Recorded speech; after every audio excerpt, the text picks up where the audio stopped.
Everybody, Nick Monticelli here at the Concours de Elegance. We wanted to give you an opportunity, if you couldn't come down to the show, to the field, to see all the beautiful cars, to walk you through it ourselves. I can't do it because I don't know everything about every car like Brad Phillips does. Everything about every car, right? Oh yeah, that's me. Everything about every car. All right, let's start this section here. The modern classics. Is that kind of the best way to describe these? Yeah, I think it really is. I mean, you walk around a traditional Concours and you've got your big Packards and Duesenbergs and things like that and Ferraris. Those have always had an appeal and a cachet to collectors. But now you start to walk through these and you see cars. The Lamborghini Countach, that's an '84. This is a poster car. Like, right. I grew up with that on the Alpine poster on my wall. Those are and on the ceiling and on the walls. Right, Yeah.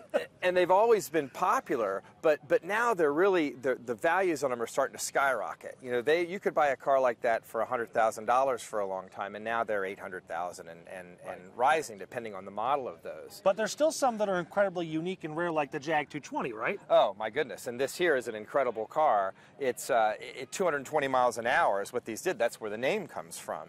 They're incredibly rare, and they made even more racy versions of these, the XJ220S, that are even more rare than those. So they're phenomenal. And then you've got some on the line that they started a whole generation. I mean, the BMW M3 that's so popular, this is where it started. And this four-cylinder, you know, incredibly tuned track handling. Really a phenomenal vehicle. I don't think it tops out at 220, though. No, does not do a top 20. But it accelerates really nice. Yeah, right. And a buddy of mine had one of these when I was in college. And I remember that the speedometer reads, it's electric. So it'll read backwards the same as it'll read forwards. Oh. That's all I can tell you about that. Yeah, right, exactly. I get the feeling this class of vehicle is rising, maybe not mainly, but certainly due to, in part, the fact that these are the cars that the younger generation grew up with. Again, you said the Duesenberg, I don't have any real reflection. I don't have any ties to that. But the Jag 220 or one of the Ferraris or the BMW, that I can relate to. You bet. And you see a generation shifts in car collecting. And people tend, when they get older, they have some money, they buy the car that appealed to them at a certain point in their life. So people that have like I did, I'm in my 40s, so these poster cars from this era, you know, Porsche 930 turbos, Ferrari 308, these were all cars that I dreamed of as I was rolling through high school, and now you can get these cars. And most of them are really taken care of nicely, and they're starting to be very appealing at shows. Broadens the horizons of what people can come out and look at, and it's really phenomenal. All right, which section do you want to go to next? Let's go, you know, we could do race cars, so if we do go by the Ford GT area over there, we can certainly look at some race history. Okay, let's do it. Okay. Come on, Matt. So was that all right? Was that perfect. Basically? Yep, absolutely okay. Perfect. Yep. Yeah, I'm trying not to, I won't go like deep in the weeds on anything. If there's something you want more detail about. I'll ask. Yeah.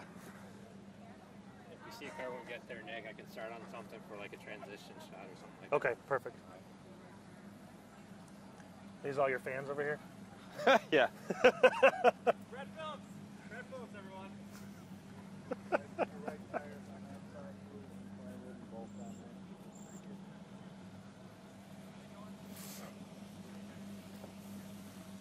This I'm not a fan of. No? So a lot of these modern cars, they don't have real gauges anymore. Yeah, they I have, saw that everything was digital. Yeah, and I get it on a nav screen. That's kind of interesting, and you get a lot of detail. But I want needles on my Speedo and tack. I'm old school. Yeah. So this section here, we could go by. I won't go into tremendous amount of detail on the differences in each one of the little ones, but we can say basically why this is so important.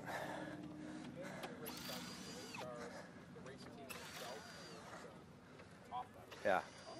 So we might have a car up from Indy. And I can talk about, one of the other things that's really popular at Concours is vintage race cars, and certain segments of them are just, you know.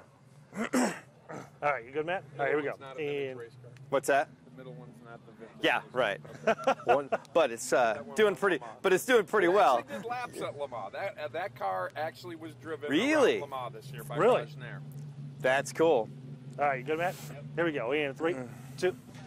So from the cars that some of us grew up drooling to the cars that we all want to drive on a track, but maybe we'll never get the chance to, this is the race section, right? Yeah, this section here is specific to Ford's racing program over the years, the Ford GT40s. You know, back in the 1960s, it was very famous that Ford beat Ferrari at Le Mans. It was a really big deal. Well, guess what they just did again? They just won Le Mans again with the new GT40. So you get to really see the evolution of these cars all the way up to the brand new ones here. So. And for those of you watching this, you might recognize some of this. I think that one was actually at the International Auto Show this past year. Could have been. I think so. The guys at Ford are looking at me like I might be crazy.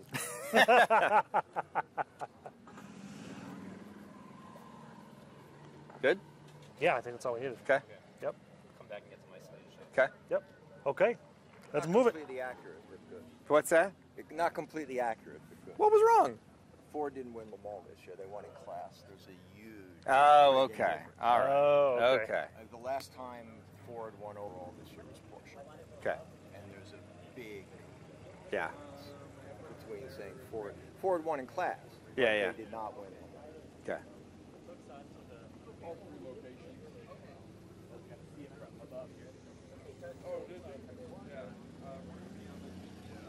Everything good? No, they should put it. They should put it in ozone.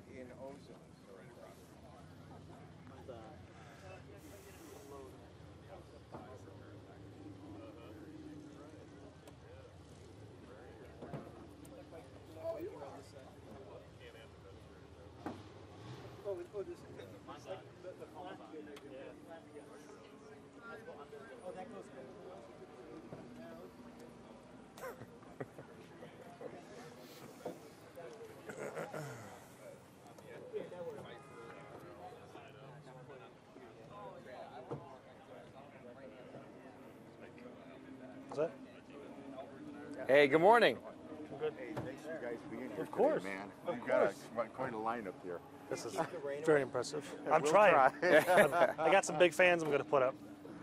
Yeah, this is quite a lineup. I know you like our glasses up here. It's very nice. Yeah, this is a nice setup. And to show the continuation, and we put the newer car in the series here because it's more closely related to these two guys here.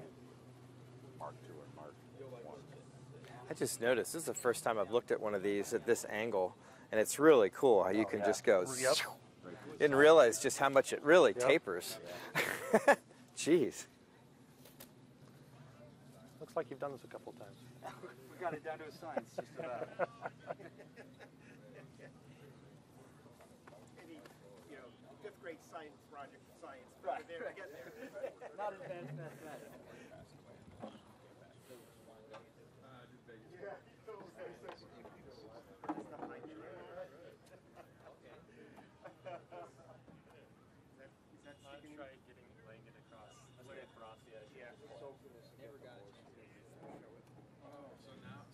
Good? All right. There we go. Original first year for the Westphalia camper package. Okay. So that's, and this is a later one, this blue and white one, 67. So we kind of got an era's book at 1960, 1967. This one has all 21 windows with a big sunroof on the top. Yep, yep. And the Suburbans here, we have a Chevrolet and a GMC. This is a 57. Yeah, you got it. Okay. All right, here we go. In 3, 2. All right, switching gears just a little bit. One of the really cool things about the Elegance is that you kind of, Brad, peek into history and see where we got our early starts, especially with SUVs and RVs and things like that. Absolutely. It's really funny how, again, you go back to what people in their heart think is collectible. And there are a lot of memories. There are a lot of people out here who remember going to Yosemite in a 21-window bus, right? Long road trips, climbing grades with a 40-horsepower engine.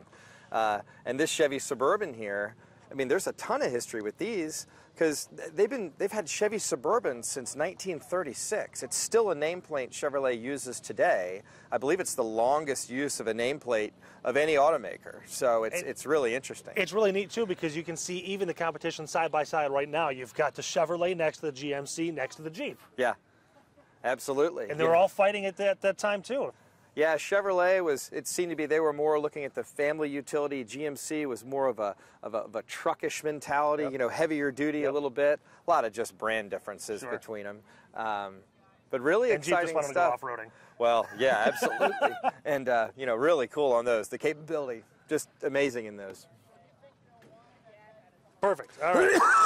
You right over there? Yeah, I got a Hitchery, split window, absolutely iconic. Yep. Pantera, Aston Martin, you know, those are, people still think of those as with, you know, James Bond.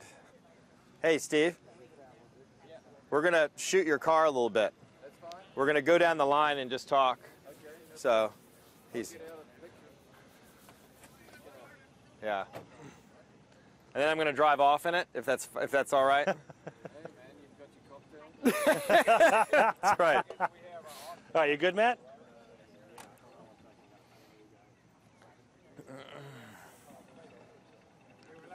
You want to start? Can you start on the Pantera here? Right in front of you. They were elected at the wrong place. All right, here we go. We in 3, 2. Okay, Brad, talk about a drastic change here. We've gone from the vintage family vehicles to the vehicles that pretty much everybody wants. Yeah, this is the class, the sports cars, where your blood gets pumping. These things were made to go fast, go around corners, look as good as they could do it. You've got a lot of really neat cars. I mean, Aston Martin here, you know, very much symbolic, you know, along with, you know, with James Bond and that sort of super spy, super fast getaway. The Pantera here is a really interesting car. This is my version of a hybrid because it's got an American 351 in it and an Italian designed body. They actually sold these through Lincoln Mercury dealerships back in the day, which was very interesting. Those are incredible cars. Really, really like those. And you just go down the line. You know, And then Maserati. you've got your Maserati, you've got your classic American muscle with the Corvette. Yep. Yeah, the split window Corvette, one of the top icons in the collector car world. I mean, when you look at the back of one of those Corvettes, you know exactly what it is every single time. Really, really neat car. And the Dino 246 down on the end there is another really, really neat design. That was actually the predecessor to the 308 that we saw up in the other line. Oh, okay. So, you know, as they phased those out, the new wedgie body kind of was coming into favor. These are really interesting. You know, these had a powerful V6, great road car, just absolutely fantastic.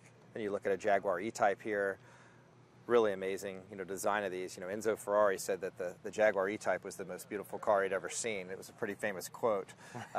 You know, the early versions of those really were way ahead of their time. So these have always stayed collectible, and you know, that's a fixed head coupe right there, which you know, probably the swoopiest of the lines. Yep.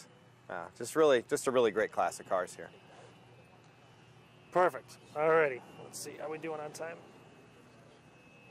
All right, here we go. In 3, 2. All right, Brad, and maybe one of the most valued collections here at the Elegance is the Patterson collection. You've got the Delahaye, you've got the Bugatti. Can we just take all of them home? That would be great. I would be the first in line backing up the transporter to bring these home. All right. So, I mean, visually you can tell what makes these so special, but back in the day when they were talking about designing and the flow of things, what do you think made them such a big deal? Well, it's just what you said, the design, the flow. I mean, these things, look at it when they're going down the road, you've got that aerodynamic look to it. So you look at some of these other cars in other classes where they really weren't thinking about it as well. You know, that nothing was really fared in. This was just these are incredible designs, and these are all, you know, these are coach-built cars. You know, they were you would go and you'd spend months designing the vehicle. You know, how it was going to all go together. So these are all the typically cars you're going to see at all the big concours, right? You know, your Pebble Beach winners and all this sort of stuff. A lot of them are from these types of classes. This is the beauty show of the era. Absolutely, but they were built to run. I mean, these were for very wealthy individuals that wanted to get somewhere fast and in style, and they will absolutely do that. So, just phenomenal. Brad, thanks for all your time today. Yeah. We appreciate it. So Sure. for those of you watching at home, go ahead, grab that paper towel, grab that napkin, get that drool off your chin there. And if you didn't get a chance to make it here this year, of course, you've got next year the 2017 Concours de Elegance at the Inn at St. John's.